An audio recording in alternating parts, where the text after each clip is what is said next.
Kulikili, Kuya Joey. Di ba yun yung tunog paggabi? Siguro nga. Gabi sa programa na to. Mr. Arnulfo, yung po mga tunog ng hayop, sa sound effects CD niya rin po ba kinukuha? Oo, Hazel. Madalas sa CD na namin kinukuha kasi ito'y gawa sa computer, kaya mas maganda ang tunog.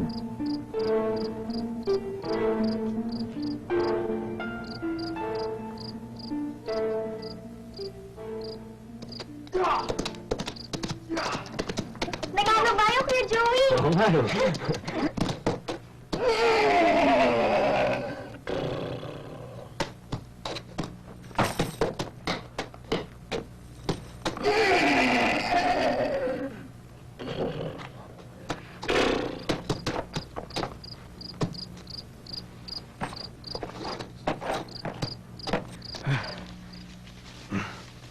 Nag-iisa ka ba, David?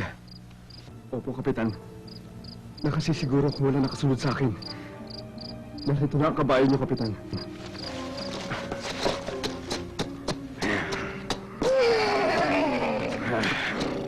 Malubha na ang kalagayan ng kilusan.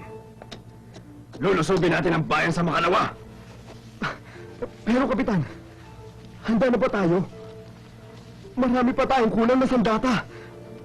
Wala tayong laban sa kaaway. Hindi naman eh. Ang katapangan at kagitingan ang magdadala sa atin sa tagumpay.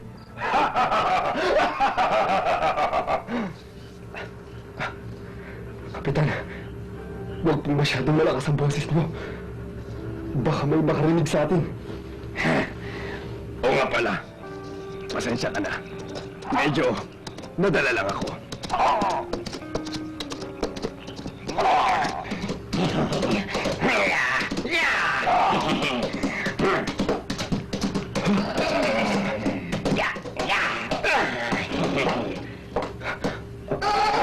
Ano yun? May dumarating. Magtago tayo sa dalawa, Kapitan!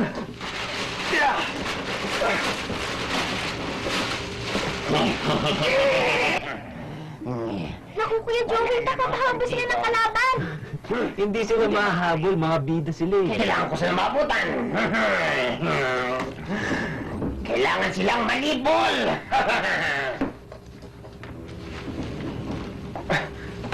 David, kailangan natin tumakas. Sige, daan-daan tayo sumakay kay Petra. Sino Petra, Kapitan? Yung kabayo, David. Yung kabayo!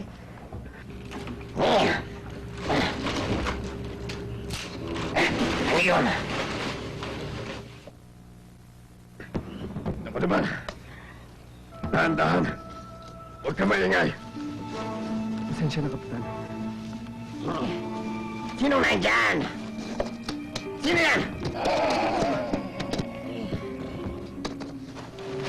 Wala namang tao. David! Ano yung Kapitan? Kailangan nating bilisan. Dahil...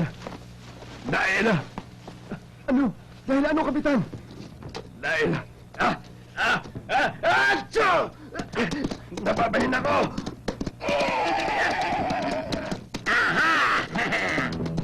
Sabi ko na nga ba, narito lang pala kayo! Ha? Tigil! Tigil! Bilisan mo, Kapitan! Bilis!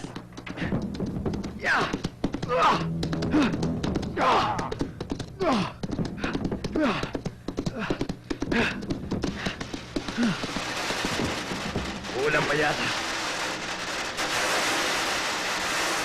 Maganda. Kung malakas ito, hindi makakatawid ng ilong. Ano?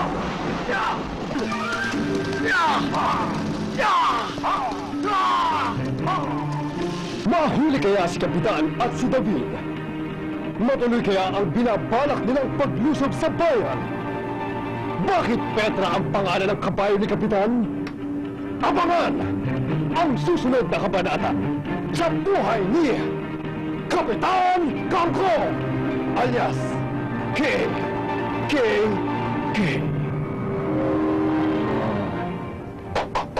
Galing ni Nigo!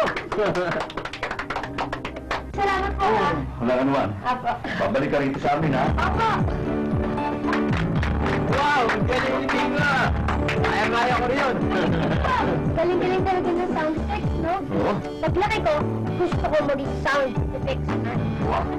Ako? Paano na? Pero namin po, maraming salamat po sa pag-aasikaso. Wala na kami. Walang ano ba yan?